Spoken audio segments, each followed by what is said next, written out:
What's going on, Eurovoxers? It's me, Stuart. I'm joined by Jess and Twan. Today we're talking about Georgia. It's a new year. Rotterdam 2020 is quickly approaching, but just before we counted down the end of 2019, Georgia selected their representative for Rotterdam 2020. Let's talk about it.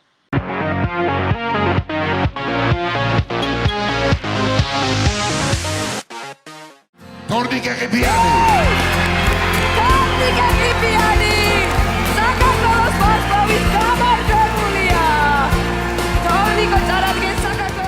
So, Jess, I understand that you've got a little bit of background on Tornike.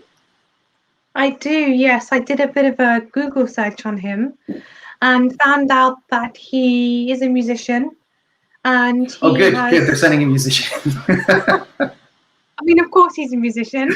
But I mean, prior to participating on Georgian Idol, he was also on the X Factor in Georgia in 2014, which I think he won actually. And then he also tried to represent Georgia in Eurovision in 2017 with a very kind of, I would say, trancey-like song called You Are My Sunshine. If you haven't heard it, check it out. It's quite awesome. And so, yeah, I'm really happy for him that finally he's having his chance to represent his country.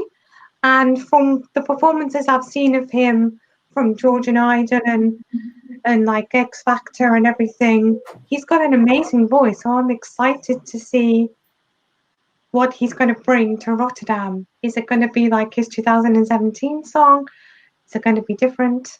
Who knows?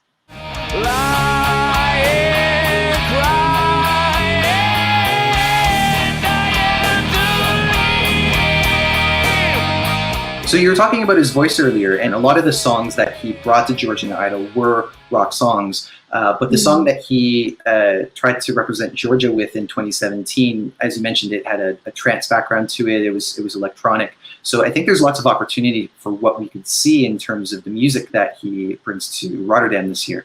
Twan, what do you think of Tornike? Well, as you both said, his vocals are amazing. I watched the performance last night on the 31st and a performance of like 5 years ago, and comparing those two to each other, he has made so much improvement vocally that I think we already, like always from Georgia, we get an amazing song, a strong song, maybe with a rock vibe, with an amazing vocalist who can also, like also last year, hit those high-pitched notes. I think Tornike's voice reminds me a lot of Otto's voice from last year. It's that kind of gravelly rock voice with power. So we could be getting another kind of epic, powerful kind of Georgian rock song again, maybe. Well, since you mentioned Otto, let's talk about last year. So Otto represented Georgia in Tel Aviv with the song, I can't remember what it was in Georgian. Keep on Going. Keep on Going is what it was. But it was sung in Georgian. And again, a male singer with this kind of aggressive but powerful presentation. And I think that this was something that really surprised people when it eventually made it to the stage at Tel Aviv, because it was perhaps being a little bit overlooked. Do you guys think that this will be similar to that? What do you think Georgia could be thinking? Because, of course, that song unfortunately didn't qualify to the final, but they seem to get a lot of things right in terms of the staging. So what do you guys think? Twan, let's start with you. I think that Georgia will kind of stay on the same path as they have been going the last couple of years, mostly since 2018, since going internal and picking another selection method. And I think they're going in the right direction, at least for my personal taste. And Jess? Yeah, and I think last year, I think they had everything going right for them. They had good vocalist, good song, good staging, good kind of, the look and everything was perfect. It's just unfortunate that they didn't qualify.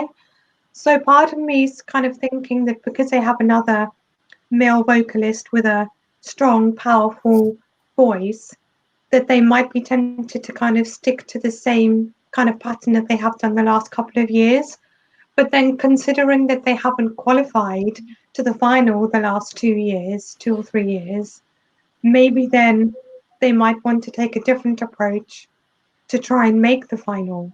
So I'm not quite sure how it's going to pan out.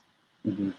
We should perhaps also mention too that Tornike was selected by the public, and if you look at the voting throughout Georgian Idol, except for the very first week, he was leading the entire time. So the public certainly got, the Georgian public certainly got the singer that they want. And then it's really up to the delegation to decide the songs that they're going to send. Because last year it was, they also had the songs be selected as well via the public. Yeah. So this time it seems like they're going a different route. And yeah, I think Georgia overall has been a country that isn't afraid to experiment. I know that there are a lot of people that tend to like their entries for how different they tend to be. Do you guys have any favorite Georgian entries yourself? My favorite is 2017. Yeah, that was Keep the Faith. 2014. Jess? Which most people hate. Oh. I actually really like their debut entry from 2007, which was In Visionary Dreams by Sofo. I would say that's probably one of the only Georgian Eurovision songs I really like, I have to admit. You know, I heard that song for the first time when we were listening to the ESC 250 countdown to the end of the year. Yeah, I had never heard it before, and I have to say, it really surprised me, especially the fact that it came from 2007, because it sounded like something that you would have heard this past decade. Georgia has very quickly become one of my favorite countries for the fact that they send all these really out there entries. My personal favorite definitely has to be Midnight Gold from 2016, because come on, the staging from that song, incredible. Yeah. And it's the last one they qualified with, so maybe they could be going in that direction again. Yeah, that's true. And again, that was also it was a little bit of both of the things we've been talking about. It was electronic, but it was a rock band, and they really brought it to life, because one of the challenges of having a band on stage is they're stuck there. You can't really have them move around. So all the movement comes from lights and camera angles, and it was just done so perfectly with all of the split screens and the kaleidoscope effects that they were doing. It's really impressive to see what they come up with.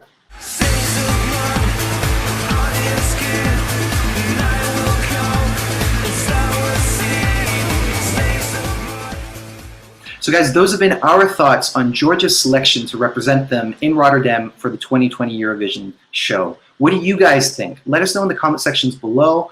What kind of song do you think that Tornike is going to be bringing?